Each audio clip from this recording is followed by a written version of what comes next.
તો અંદરો અંદર એવું તો શું ચાલતું હતું કે જેના કારણે એક બાદ એક મોટા ગજાના નેતાઓએ રાજીનામા આપવા મળ્યા? પાર્ટીનું તો કશું ઉકળે કે નહીં એ તો આવનારો સમય બતાવશે, પણ વિસાવદરની જનતાને ચોક્કસપણે અત્યારે અન્યાય થઈ રહ્યો છે એ સ્પષ્ટ અને દીવા જેવું સ્પષ્ટ છે.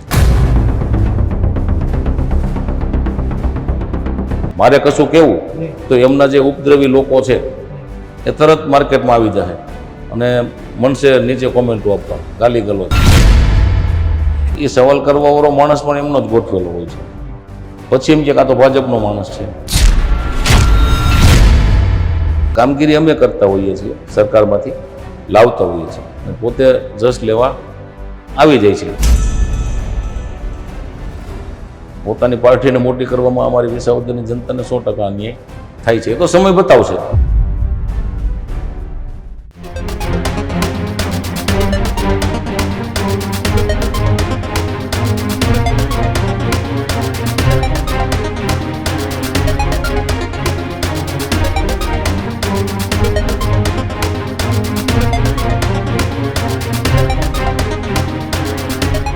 સ્થાનિક સ્વરાજ્યની ચૂંટણીમાં પ્રચાર પ્રસાર એ પૂરજોશથી ચાલી રહ્યો છે. એ મોડી રાત સુધી સૌરાષ્ટ્ર પંથકમાં એ ખાસ પ્રચાર ચાલે છે. સવારમાં એ વહેલા એ પ્રચારની શરૂઆત કરે છે, મોડી રાત સુધી દમખમથી મેદાને જઈ લોકોની વચ્ચે જાય છે, લોકોની સાથે વાતચીત કરે છે. પૂર્વ ધારાસભ્ય અને હાલ જેમને ભારતીય જનતા પાર્ટીએ ભેસાણની અંદર ટિકિટ આપીને મેદાને ઉતાર્યા છે, ભૂપતભાઈ ભાયાણી આપણી સાથે છે. સીધી જ વાત તેમની સાથે કરીએ, કેમ કે હવે ન્યૂઝરૂમની ટીમ એ વિસાવદર પહોંચી ચૂકી છે. ભૂપતભાઈ, સ્વાગત છે પહેલાં તો ન્યૂઝરૂમમાં આપનું. નમસ્કાર. ભૂપતભાઈ, પૂર્વ ધારાસભ્ય રહી ચૂક્યા છો અને ભારતીય જનતા પાર્ટીમાં જોડાયા ત્યારથી એવી ચર્ચાઓ હતી કે ભૂપત ભાયાણી એ વિસાવદર વિધાનસભા લડશે, પણ હવે એ જુનાગઢ જિલ્લા પંચાયતની ભેસાણ સીટ ઉપર તમે ચૂંટણી લડી રહ્યા છો. બિલકુલ. શું કહેશો? મતદારોને કેવી રીતે મળી રહ્યા છો? લોકોએ શું કહી રહ્યા છે? કેમ કે તમે જે મતદારોને અત્યારે મળી રહ્યા છો, ભૂતકાળમાં તમે બીજી પાર્ટીમાં હતા અને તમે એમને મળતા હતા, હવે ભાજપમાંથી તમે જઈ રહ્યા છો અને એમની સાથે વાતચીત કરી રહ્યા છો. આમ તો મારી જન્મભૂમિ પણ ભેસાણ છે અને મારી કર્મભૂમિ પણ ભેસાણ છે, અને એક સામાજિક સેવક તરીકે મારા વિસ્તારમાં એક આગવી ઓળખ છે. જેમ કે મેં લગભગ 500 જેટલી દીકરીઓને સાસરે વડાવેલી છે મારા વિસ્તારની. મેં ગૌચરનું પણ ડેવલપિંગ કરેલું છે, 35 એકર જમીનનું. 350 જેટલી ગૌમાતા, ગૌધન 35 એકર જમીનમાં સરકારી ખર્ચે હું ઘાસચારો ઉગાડીને ગાય માતાની નિભાવણી કરું છું. એવા એ મારા બધા માન્યતા મનગમતા વિષયો છે. પછી સમાજમાં ક્યાંય જ્ઞાતિ જાતિના ઝઘડા હોય, ભાઈઓ પરિવારમાં ઝઘડા હોય, તો એમાં હું દરમિયાનગીરી કરીને એમને સાચી દિશા બતાવી અને ભેગા બેસાડીને એક પાંગતે જમાડું છું. અને આરોગ્યને લગતી બાબત હોય કે શિક્ષણને લગતી બાબત હોય, એ મારા માન્યતા વિષયો છે. તો આવી કામગીરી સબબ હું સતત ને સતત લોકોની વચ્ચે રહું છું. સાથે સાથે હું સંયુક્ત પરિવારમાં રહું છું. અમે 3 ભાઈઓ એક જ રસોડે અમે રસોઈ બન્યા છે અને જમીએ છીએ. અમારું પાણી પીવાનું 3 ભાઈઓનું પાણી ઉપર એક જ છે. મારા પિતાશ્રી જે એક ખેડૂત છે, હજી નિવૃત્ત નથી, ખેતી કરે છે, અને મારા બંને દીકરાઓ એ પણ અત્યારે રેગ્યુલર કામ ધંધામાં કમાય છે. તો 2 નાના ભાઈઓ, 2 દીકરા અને એક મારા પિતાજી, એ અમે બધા સંયુક્ત પરિવારમાં છીએ. તો હું 100% સમાજની સેવા કરવા માટે ફ્રી છું, અને મારા પરિવાર તરફથી પણ મને છૂટ છે કે સમાજની સેવા જેટલી થાય એટલી કરવાની છે. તો હું લોકોની વચ્ચે જોડાયેલો છું, લોકોની સાથે રહું છું અને એમના સુખ દુઃખમાં એમની સાથે રહું છું. તો અહીંની જનતા મને પોતાનો ભાઈ માને છે, વડીલો મને દીકરો માને છે. તો હું કઈ પાર્ટીમાં છું, કયા હોદ્દા ઉપર છું, એનાથી લોકોને મતલબ નથી. લોકોને મારા કામગીરીથી મતલબ છે. મારી કામગીરીની લોકો કદર કરે છે, કેમ કે મારી જનતાને હું પરિવાર માનું છું અને જનતા પણ મને પોતાનો ભાઈ માને છે, મિત્ર માને છે, દીકરો માને છે. તો આ વિસ્તાર મારી જન્મભૂમિ, કર્મભૂમિ છે, જનતા મારો પરિવાર છે. તો મારા માટે કશું નવું નથી. તો હું તો છૂટથી ગમે એની ઘરે જઈ શકું છું અને મને આવકાર પણ મળે છે અને મને સમર્થન મળે છે. તો મારી જન્મભૂમિ હોવાથી અને મારી સેવકીય કામગીરી, અને અગાઉ પણ હું ભેસાણ જિલ્લા પંચાયત સીટ ઉપર સભ્ય રહી ચૂકેલો છું. મારા ગામની અંદર 2 ટર્મ ગ્રામ પંચાયતમાં પણ સરપંચ રહી ચૂકેલો છું અને 1 ટર્મ તાલુકા પંચાયતનો સભ્ય રહી ચૂકેલો છું. અને ધારાસભ્ય તરીકે પણ મેં કામ કર્યું છે. તો જમીન સાથે જોડાઈને રહ્યો છું, સેવકીય પ્રવૃત્તિઓ કરી છે રાજકીય ક્ષેત્રમાં રહીને. તો મારી જે એ ઓળખ છે એ મારી જનતા મને ઓળખે છે. તો મારા માટે કશું નવું નથી અને બધું વ્યવસ્થિત અને એકદમ બધું હકારાત્મક જ બધું અત્યારે ચાલી રહ્યું છે. ભૂપત ભાયાણીનું પાર્ટીમાંથી રાજીનામું આપવું એ સૌ કોઈ જાણે છે કે કેમ રાજીનામું આપ્યું. તમે અનેક વખત એના ખુલાસાઓ કર્યા છે. વાસ્તવિક સ્થિતિ એ જ છે કે આમ આદમી પાર્ટી છોડવાનું કારણ જે તમે અત્યાર સુધી કહેતા આવતા હતા એ જ કે આમ આદમી પાર્ટી છોડવાના ઘણા કારણો છે. સૌથી પહેલું કારણ તો નરેન્દ્રભાઈ મોદી કે જે આપણું ગુજરાતનું ગૌરવ છે. હાલ આપણા વડાપ્રધાન તરીકે દેશને જે ગૌરવ અપાયું છે વિશ્વમાં, તો એક ગુજરાતી તરીકે મને પણ એનું ગૌરવ હોય, ગર્વ હોય. અને પાર્ટીના સુપ્રીમો અરવિંદ કેજરીવાલ એ એર સ્ટ્રાઇકના પુરાવા માંગતા હોય, સર્જિકલ સ્ટ્રાઇકના પુરાવા માંગતા હોય, રાષ્ટ્રની સુરક્ષાને લગતી બાબતોના પુરાવા માંગતા હોય. સેનાનું જે શૌર્ય છે એ શૌર્યની કદર કરવાને બદલે માત્ર ને માત્ર છીછરી રાજનીતિ કરવાની એની પ્રણાલી રહી છે. કુમાર વિશ્વાસ જેવા તેજસ્વી નેતાઓ એમની પાસે હતા. સાજિયા ઇલ્મી જે મુસ્લિમ સમાજની એક સશક્ત મહિલા નેતા હતા એમના. તો એવા સારા માણસો એમની પાર્ટી છોડીને જવા માંડ્યા. આપણે હમણાં જ જોયું છેલ્લા 5-15 દિવસમાં કે રાઘવ ચડ્ઢા કે જે દેશનો એક તેજસ્વી યુવા રાજ્યસભામાં એમની જ પાર્ટીનું પ્રતિનિધિત્વ કરતા હતા, તો એમને પણ ઇગ્નોર કરવામાં આવ્યા, સાઇડલાઇન કરવામાં આવ્યા અને પાર્ટી છોડવા મજબૂર કરવામાં આવ્યા. આપ તો જાણો છો કે મહેશભાઈ સવાણી ગુજરાતના સૌથી મોટા મારી દ્રષ્ટિએ લોકસેવક હશે કદાચ. કેમ કે જે દીકરીઓને બાપ નથી એવી 5,500 દીકરીઓ ગુજરાતની હિન્દુ, મુસ્લિમ, શીખ, ઈસાઈ જ્ઞાતિ જાતિ જોયા વગર જે દીકરીને બાપ નથી એ દીકરી મહેશભાઈ સવાણી દત્તક લે છે. અને ઈશ્વરે એમને ઘણું બધું આપ્યું છે, પરંતુ એમાંથી આ પુણ્યનું ભાથું જે મહેશભાઈ સવાણી બાંધી રહ્યા છે, તો એવા વ્યક્તિ તો વંદનીય વ્યક્તિ કહેવાય. એ વ્યક્તિએ પણ પાર્ટી છોડી. હાલ રાજુ કરપડા જેવો યુવા ખેડૂત નેતા તરીકે જેની આગવી ઓળખ છે ગુજરાતમાં, અને ગુજરાતમાં ખેડૂતો માટે ભવિષ્યમાં ઘણું બધું કરવાની એમનો ઉત્સાહ હતો, એમણે પણ પાર્ટી છોડી. રાઘવ ચડ્ઢાએ પાર્ટી છોડી. મહેશભાઈ સવાણી જેવા લોકો પાર્ટી છોડતા હોય. અરવિંદ કેજરીવાલનું અડધું પ્રધાનમંડળ પાર્ટી છોડીને જતું રહેતું હોય. અને ખાસ કરીને ગુજરાતનું ગૌરવ નરેન્દ્ર મોદી અને અમિત શાહ એ ગુજરાતી છે આપણા, અને કેન્દ્રમાં એક રાષ્ટ્રના જે રત્નો કહી શકાય એવા રત્નો આપણા ગુજરાતી છે. તો એવી પાર્ટીમાં હું ન રહી શકું ગુજરાતી તરીકે. આવું બધું પહેલા કેમ વિચાર ના આવે જ્યારે ધારાસભ્યની ટિકિટ મળી હતી અથવા ચૂંટણી લડવા માટે મેદાને ઉતરાતી? એ વખતે કેમ યાદ ના આવ્યું ને પછી પાછળ? ના, એ વખતે પણ મેં ચૂંટણી લડવાની અનિચ્છા દર્શાવેલી. અને અમારા વિસ્તારના વડીલ છે સમીરભાઈ પટેલ વિસાવદર, જે એડવોકેટ છે, મેં એમનું નામ સૂચવેલું કે આપ એમને ચૂંટણી લડાવો. મારા કરતાં એ વધારે સિનિયર છે અને પોતે એડવોકેટ છે. તો ત્યારે પણ હું ચૂંટણી લડવા નહોતો માગતો. આ હું મારા મનની વાત કરું છું. અને મેં પેટ છૂટું જ કીધું હતું કે સમીરભાઈને લડાવો, હું એમની સાથે રહીશ અને એમને ચૂંટણી જીતાડીશ.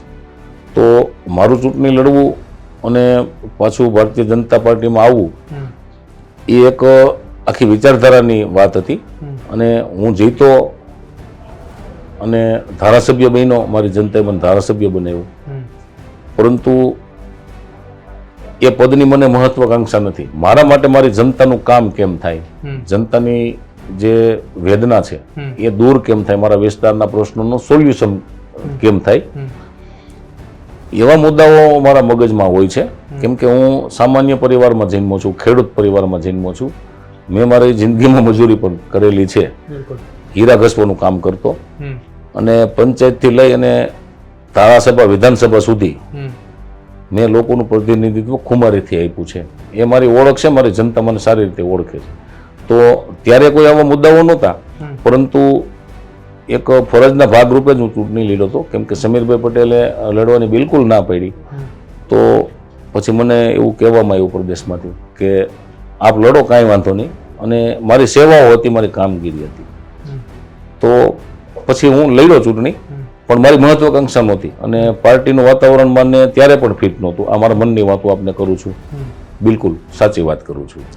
પોપટભાઈ, શું ચાલી રહ્યું છે રાજકીય પાર્ટીમાં? તમે તો એ પાર્ટીની અંદર થોડા સમય માટે હતા, તમે ચૂંટાઈને ધારાસભ્ય પણ બન્યા. ધારાસભ્ય બન્યા એટલે પાર્ટીના હોદ્દેદારોની સાથે મિટિંગો થાય, ધારાસભ્ય બન્યા. ખૂબ ઓછા ધારાસભ્યો, 5 ધારાસભ્યો આવ્યા હતા, એમાંના એક તમે હતા. દરેક બેઠકોની અંદર ધારાસભ્યને સ્થાન મળતું હોય છે. બિલકુલ. તો અંદરો અંદર એવું તો શું ચાલતું હતું કે જેના કારણે એક બાદ એક મોટા ગજાના નેતાઓએ રાજીનામા આપવા મળ્યા? તમારાથી શરૂઆત થઈ, ત્યારબાદ અનેક નેતાઓની લાઈન લાગી અને તમે કીધું છેલ્લે રાજુ કરપડા, એની પહેલા કરશનદાસ ભાદરકા, ઘણા નેતાઓ. તો આમ જોઈએ ને તો કોઈ પણ પાર્ટીમાં એક અનુશાસન હોય છે, પાર્ટીમાં એક પદ્ધતિ હોય છે. પાર્ટી કોઈ પણ હોય, પરંતુ એ પાર્ટીનું એક અનુશાસન હોય છે, પાર્ટીનું એક બંધારણ હોય છે, પાર્ટીની એક આઈડિયોલોજી, વિચારધારા હોય છે. અને ખાસ કરીને જે શીર્ષ નેતૃત્વ હોય એમની સ્થિરતા જરૂરી છે, મેચ્યોરિટી જરૂરી છે, પરિપક્વતા જરૂરી છે. તો એવી પરિપક્વતાનો અભાવ છે ખાસ કરીને. તો એમાં મને નથી લાગતું કે પાર્ટીનું સંચાલન કોણ કરે છે ગુજરાતમાં. મનોજભાઈ સોરઠિયા કરે છે, ગોપાલભાઈ ઇટાલિયા કરે છે, કે ઈસુદાનભાઈ ગઢવી કરે છે. અને કોના પ્રભાવથી કાર્યકર્તાઓ ટકી રહીએ, કોના પ્રભાવથી આગેવાનો કે નેતાઓ ટકી રહીએ, એવી સિસ્ટમ ખૂટે છે પાર્ટીમાં. મેં તો અનુભવેલું છે, કેમ કે અમે ભારતીય જનતા પાર્ટીમાં સંગઠનનું ખૂબ જ પાયાનું કામ કરેલું છે અને જનતાનું પણ કામ કરેલું છે. તો પાર્ટીમાં સ્થિરતા ખૂબ જ જરૂરી છે, પરિપક્વતા પણ જરૂરી છે નેતાઓમાં. અને પાર્ટીનું જે બંધારણ હોય, જે વિચારધારા હોય, એને વળગી રહેવા માટે કાર્યકર્તાઓને ઘણું બધું દુઃખ વેઠવું પડતું હોય છે, ઘણા બધા સંઘર્ષો કરવા પડતા હોય છે, ઘણા બધા પદનો પણ ત્યાગ કરવો પડતો હોય છે, ઘણી જગ્યાએ સંબંધો પણ બગડતા હોય છે, ઘણી જગ્યાએ મનદુખ પણ થતા હોય છે. તો આવી પરિસ્થિતિમાં આમ આદમી પાર્ટીમાં આ બધું ખૂટે છે, આપ સમજો. તો એમાં કોઈ પણ જે પ્રતિભા હોય જે વ્યક્તિની અંદર, લોકો માટે કંઈક કરવું હોય, એ તો ઈચ્છા હોય જ રાજનીતિમાં કે હું મારી જનતા માટે કંઈક કરું, મારા વિસ્તાર માટે કંઈક કરું. પણ સાથે સાથે રાષ્ટ્રનું હિત, રાષ્ટ્રીય મુદ્દાઓ અને પાર્ટીનું બંધારણ, વિચારધારા, આ બધું સરવાળો કરી અને એવી પાર્ટીમાં ટકવું, એ જેની રાષ્ટ્રવાદી વિચારધારા હોય અને લોકો માટે કંઈક કરવાની જેમની ખેવના હોય, એ વ્યક્તિ કોઈ પણ હોય પછી એ આ પાર્ટીમાં નહીં ટકે. એ હું આપને અત્યારથી જ કહી દઉં છું. આપના અત્યારના મારા રેકોર્ડિંગ તમે સાચવી રાખજો. આ પાર્ટીની અંદર સારો કોઈ પણ યુવા હશે તો એ ક્ષણિક આવશે અને ક્ષણિક હાઇલાઇટ થશે, પણ પછી એમણે પાર્ટી છોડવી પડશે. કેમ કે પાર્ટીની અંદર થોડુંક એવું સરમુખત્યાર જેવું પણ ચાલે છે, ત્યારે પણ હતું ને આજે પણ છે. તો મને નથી લાગતું કે ગુજરાતમાં એની દાળ ગળે. હવાલાથી પૈસા આવે છે, તમે જ્યારે ચૂંટણી લડતા તે વખતે એવી રીતે કોઈ રૂપિયા આવતા હતા બહારથી? ના ના ના ના ના, એવું તો આ ચૂંટણીમાં મેં જોયું. પણ જ્યારે અમે જે 2022માં ચૂંટણી લીધા હતા, તો હું રાજકીય ખેલદિલી સાથે કહું છું કે એવા હવાલા જો ક્યાંય થયા હોય તો મારા જાણવામાં તો આવેલા નથી, કેમ કે અમે તો ઉમેદવાર હતા અને ચૂંટણી જીતવાની મતલબ ઉત્સાહમાં હોઈએ, એટલે બીજી બાબતમાં ધ્યાન ન ગયું હોય. પરંતુ એ તો નેતાઓને ખબર હોય, 2-3 લોકોને હવાલા કબાલા થયા હોય તો એ જાણે અને એના ઈશ્વર જાણે. હું 2022ની ચૂંટણીની વાત કરું છું. આ ચૂંટણીમાં તો હવાલાના વિડીયો ને એના સીસીટીવી ફૂટેજ ને બધું સામે આવ્યું છે, તો કંઈક ને કંઈક તો હશે જ એવું મને લાગે છે. વિસાવદરમાં છેલ્લા 8-10 મહિનામાં કોઈ કામો થયા હોય? વિસાવદરમાં 8-10 મહિનાની અંદર કોઈ કામ મંજૂર થયું અથવા લોકોના સુખાકારી માટે રોડ રસ્તાની વાત હોય કે અન્ય કોઈ કામ? ના, એવું બિલકુલ બન્યું નથી. કેમ કે એમની પાસે એવો સમય જ નથી રહ્યો.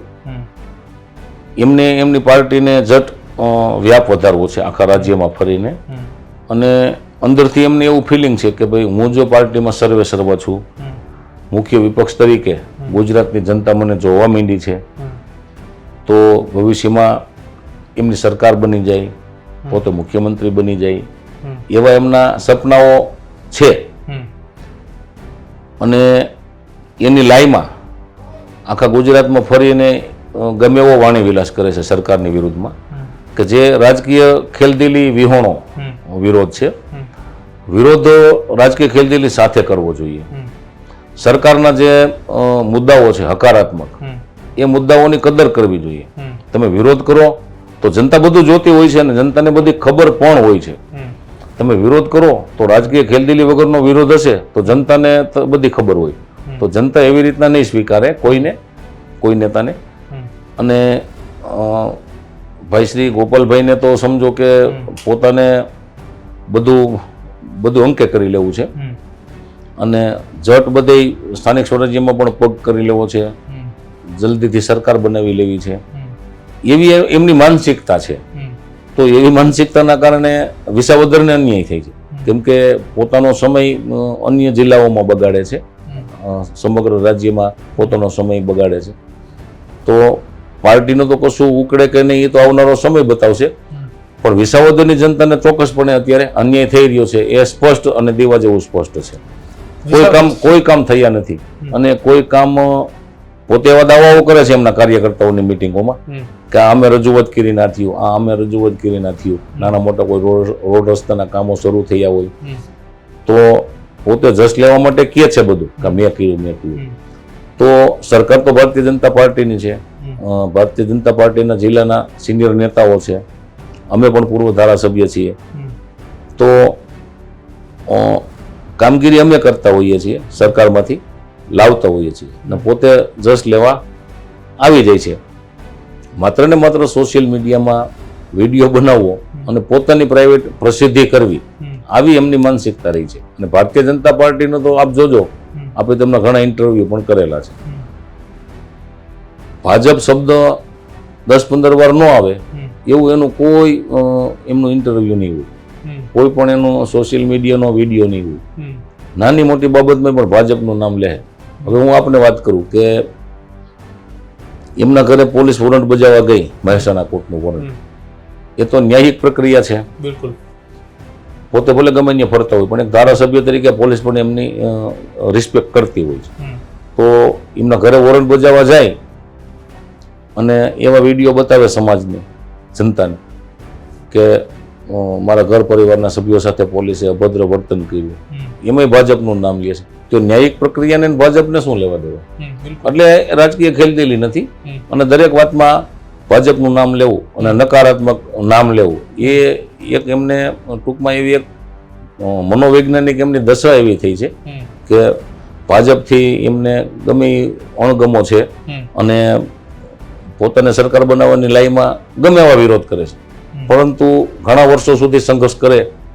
કેશુબાપા અમારા માનનીય મુખ્યમંત્રી શ્રી, પૂર્વ મુખ્યમંત્રી શ્રી, ઓછામાં ઓછો 3 દાયકા સુધી સંઘર્ષ કર્યો, ત્યારે જઈને સરકાર બની હતી. તો આવી રીતના સરકાર બની જાય એ તો શક્ય નથી. અને પોતાની પાર્ટીને મોટી કરવામાં અમારી વિસાવદરની જનતાને 100% અન્યાય થાય છે. એ તો સમય બતાવશે, સમય બધું બતાવશે. અત્યારે હું કંઈક કહીશ તો એમના ફેક આઈડી વાળા બધા આવી જશે મેદાનમાં. એનો જે ઉપદ્રવ છે ફેક આઈડીનો, ગાલી ગલોચ ઉપર આવી જશે, અભદ્ર ટિપ્પણીઓ કરશે. તો એ તો એમની પ્રણાલી રહી છે, એમની પ્રકૃતિ છે. 2 દિવસ પહેલા જ મારા જ ગામમાં એમની સભા હતી, ગઈકાલે, ચાલો 24 કલાક થઈ છે. તો એમની જીભ લપસી ગઈ અને ગેરશબ્દ બોલી ગયા. જે મિટિંગમાં જનતા બેઠી હતી ને મંદિરના પ્રટાંગણમાં સભા હતી, ગેરશબ્દ બોલી ગયા. પછી પાછું વાળવા માટે બોલાઈ તો ગયું. પાછું વાળવા માટે એવું કીધું કે અમારા ભાવનગરમાં તો આ કોમન સામાન્ય છે એમ. તો ભાવનગર સૌરાષ્ટ્રનો ભાગ છે, ગુજરાતનો ભાગ છે. અને ભાવનગરના રાજા કૃષ્ણકુમારસિંહજી પોતાનું રજવાડું તો આપી દીધું, પણ એમના રાણી સાહેબ, એમના ઠકરાણાના જે કાપડામાં આવેલા ગામો હતા એ પણ રાષ્ટ્રને અર્પણ કર્યા. સરદાર વલ્લભભાઈ પટેલને કીધું કે હું હાથી આપું છું તો હાથીની અંબાડી પણ હું આપી દઉં છું. એનું રાજ્ય છે ભાવનગર. તો ભાવનગરમાં એવી ગાલી ગલોચની સંસ્કાર પ્રણાલી નથી. સૌરાષ્ટ્રનો ભાગ છે ભાવનગર. અને નેતાજી એવું કહે છે કે અમારા ભાવનગરમાં તો આ સામાન્ય છે એમ. તો સામાન્ય તમારી માનસિકતા છે આવી. ભાવનગરની ભૂમિ તો પવિત્ર ભૂમિ છે, તો એલફેલ બોલવું એ એમના કદાચ એમની માનસિકતા છે, પરંતુ જનતા એને આવનારા સમયમાં પોતાનું જે વ્યક્તિત્વ છે એ ક્યાં સુધી સીમિત રાખવું એ જનતા એને સેટ કરશે. મારે કશું કહેવું તો એમના જે ઉપદ્રવી લોકો છે એ તરત માર્કેટમાં આવી જશે અને મનસે નીચે કોમેન્ટો આપવા, ગાલી ગલોચ. નહીં, આ જે કમેન્ટો વાળી વાત કરીએ, વાત ઉપર જી. મારો સવાલ છે. જી. ભૂતકાળની અંદર 2022ની વિધાનસભાની ચૂંટણી હતી. હમ. અત્યારે દિલ્હીથી ટીમો આવે છે અને દિલ્હીની ટીમો અહીંયા કામ કરે છે. જી બિલકુલ. તો ભૂતકાળની અંદર તમે જ્યારે ચૂંટણી લડતા હતા ત્યારે દિલ્હીની ટીમો આવીને કામ કરતી હતી ખરા? દિલ્હીથી 2-3 લોકો અહીંયા આવ્યા હતા અને એમણે બધું જોયું હતું. 2-3 લોકો, આખી ટીમ નહીં પણ 2-3 લોકો હતા જિલ્લામાં.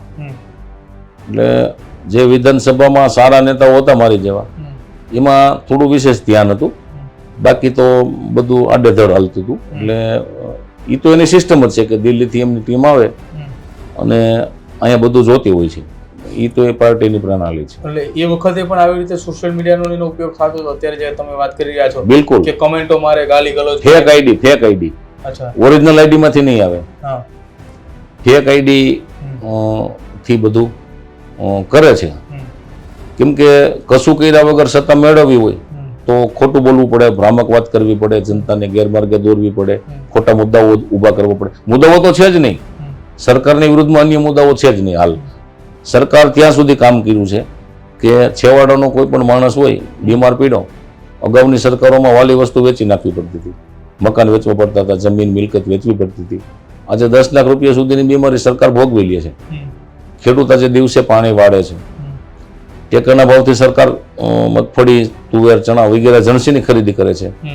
અતિવૃષ્ટિના કપરા કાળમાં પણ હેક્ટરે 22,000 રૂપિયા અને 2 હેક્ટરની મર્યાદામાં દરેક ખેડૂતોને 44,000 રૂપિયા સરકારે સહાય ગયા વર્ષે કરી છે. સારી ક્વોલિટી વાળી વીજળી સરકાર આપે છે. 1 મહિનામાં ખેડૂતોને કનેક્શન મળી જાય છે નવું. અગાઉ 5-5, 10-10 વર્ષનું વેઇટિંગ હતું. લાઇટ ઝટકો નથી મારતી, ખેડૂતને હેરાન પરેશાન નથી, એવી નીતિઓ સરકારે બનાવી છે. આરોગ્યની બાબતમાં સરકાર સતેજ છે. તો જે જનતાને સીધા સ્પર્શે એવા મુદ્દાઓ તો સરકારે સોલ્વ કરી દીધા છે. અને કાંઈ મુદ્દા હશે તો હવે કરશે સરકાર, તો એમની પાસે અન્ય મુદ્દાઓ નથી સરકારની વિરુદ્ધમાં, તો ખોટા ભ્રામક મુદ્દાઓ ઊભા કરી અને આ જે ઓલું વોરંટનું મેં આપને કીધું, મહેસાણા કોર્ટના વોરંટનું. હવે મારા વિસ્તારમાં એક પારિવારિક પ્રશ્ન હતો ભાઈઓનો. એ ભાઈઓના પ્રશ્નમાં બેલા મૂકી દીધેલા હતા દરવાજાની આગળ. વિશાલ હળમતિયા, હા, વિશાલ હળમતિયા. તો એ બેલા એ પોતે એક એડવોકેટ છે, વકીલ છે. વકીલ તરીકે એને એની ગરિમા અને એક ધારાસભ્ય તરીકે પોતાની ગરિમા ખંડિત કરી. બેલા હાથે ન લેવાય, કેમ કે મામલો કોર્ટમાં ચાલુ છે, નામદાર કોર્ટમાં. હાથે લઈ લીધા તો કોર્ટનો પણ અનાદર થયો ને. એક એડવોકેટ તરીકે એક ધારાસભ્ય તરીકે ન્યાયપાલિકાનું સન્માન કરવાનું હોય, એ ન કર્યું.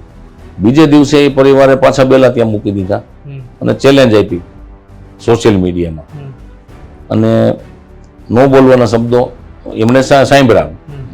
જે ધારાસભ્યની ગરિમા ખંડિત થઈ. એટલે અમને પણ વેદના હોય, કેમ કે અમારા વિસ્તારમાંથી ચૂંટાણા છે, તો અમારે પણ નીચું જોવું પડે. એકવાર વિસાવદર પોલીસ સ્ટેશનમાં પણ એવું બન્યું હતું.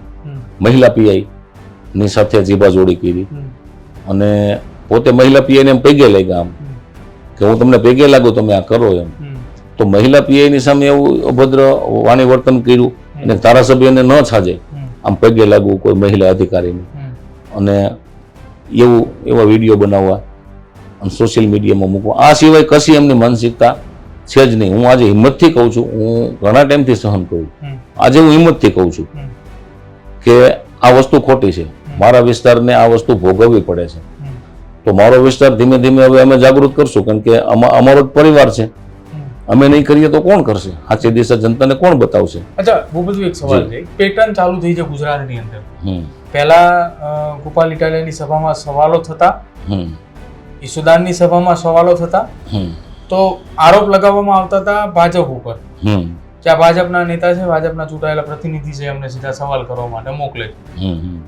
પછી થોડા સમય પછી પેટર્ન બદલાની, સામાન્ય નાગરિકો સવાલ કરતા હતા, તેમ છતાં ભાજપની ઉપર આરોપ લાગતા હતા. હવે એક પેટર્ન એવી બદલાણી છે કે ચૂંટણી પ્રચારની અંદર અન્ય કોઈ રાજકીય પાર્ટી જાય તો એમનો જગ જાહેરની અંદર વિરોધ થાય ને પછી જે તમે વાત કરી કે પેલી ફેક આઈડી વાળી કોમેન્ટો આવે અને સીધી કોમેન્ટોનો મારો કરવા માંડે, ગણતરીના કલાકોમાં એ વિરોધ એ હદ સુધી પહોંચાડે, એમના સોશિયલ મીડિયા પેજમાં તમામ જગ્યા ઉપર વાયરલ થયો હોય.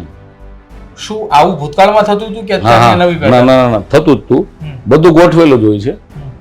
એમની સભા હોય, કોઈ સવાલ કરે તો એ સવાલ કરવા વાળો માણસ પણ એમનો જ ગોઠવેલો હોય છે. પછી એમ કે આ તો ભાજપનો માણસ છે.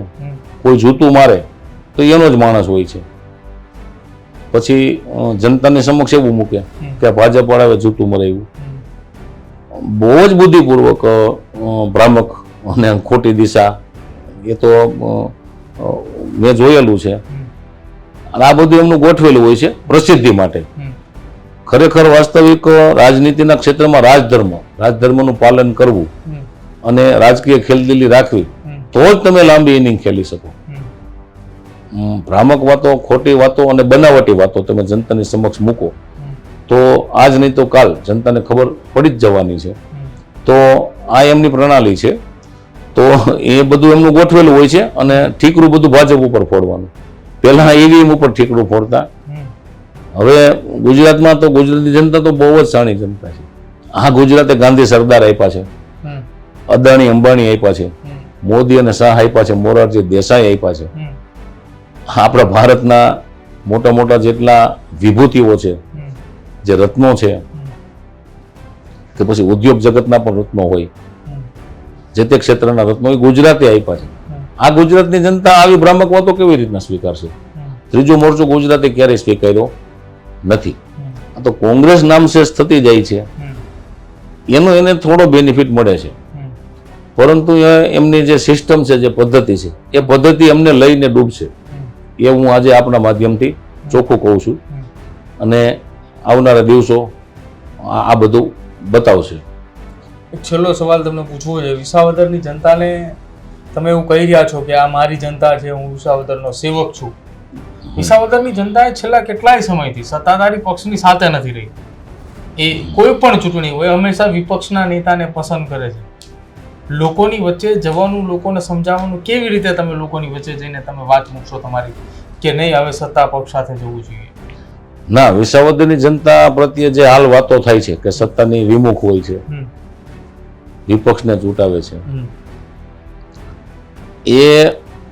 એ વાસ્તવિકતા નથી. હું આપને સ્પષ્ટ કહું છું. 1995માં માન્ય પૂર્વ મુખ્યમંત્રી શ્રી કેશુબાપા એ વિસાવદરથી ધારાસભ્ય બન્યા અને સરકાર બનાવી. ફરી વખત 1998માં વિસાવદરથી ધારાસભ્ય બન્યા અને ફરીવાર મુખ્યમંત્રી બન્યા. સરકારમાં જે કાંઈ ઉથલપાથલ થયા શંકરસિંહ બાપુના, ત્યાર પછી 98માં ફરીવાર ચૂંટણી થઈ, ફરીવાર કેશુબાપા મુખ્યમંત્રી બન્યા. 2002 સુધી ધારાસભ્ય રહ્યા અમારા વિસાવદરથી. 2002 થી 2007 સુધી અમારા પૂર્વ ધારાસભ્ય વડીલ શ્રી કનુભાઈ ભાલાળા ધારાસભ્ય રહ્યા. 2007માં ફરીવાર ચૂંટાણા બીજી વાર. 2012 સુધી ધારાસભ્ય રહ્યા. તો 95 થી 2012 એટલે 12 અને 5 17 વર્ષ, 17 વર્ષ વિસાવદર વિધાનસભાની જનતા સરકારની સાથે રહી છે. સરકારની સાથે 17 વર્ષ જેવો લાંબો સમય. અને એ સમયગાળો જે હતો એ સારો પીરિયડ હતો જનતા માટે. કામો થતા હતા. ત્યારની જે પદ્ધતિ હતી એ પદ્ધતિ કરતા ખૂબ જ સારા કામો થતા હતા. અને એ વખતમાં જે કામો થયા, કનુભાઈ ભાલાળા જ્યારે ધારાસભ્ય હતા 10 વર્ષ, બાપા મુખ્યમંત્રી હતા, એનું તો બહુ મોટું કદ હતું, મુખ્યમંત્રી હતા. આખું ગુજરાત એને માન સન્માનની દ્રષ્ટિએ, આદર ભાવનાની દ્રષ્ટિએ જોતું.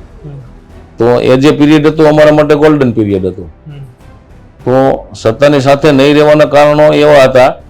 2012માં ગુજરાત પરિવર્તન પાર્ટી કેશુબાપાએ નિર્માણ કર્યું અને કેશુબાપાનું જે નામ હતું, એમનું જે કદ હતું, એમના પ્રત્યેની જે ભાવના લોકોને હતી, એમના પ્રત્યેનું જે સન્માન હતું, આદર હતો, એટલા માટે કેશુબાપાની ચૂંટણી જીતાવી અમારી જનતાએ. એ જનતાની પણ ફરજ હોય છે કે એવા વિશાળ વ્યક્તિત્વ અહીંયા ચૂંટણી લડતા હોય એવડી ઉંમરે, તો એમનું માન સન્માન જાતિ જિંદગીએ ઓછું ન થાય એની સૌ તકેદારી રાખતા હોય, સ્વાભાવિક વસ્તુ છે. તો સત્તાથી વિમુખ અમે એટલા માટે થયા, અમારી જનતા.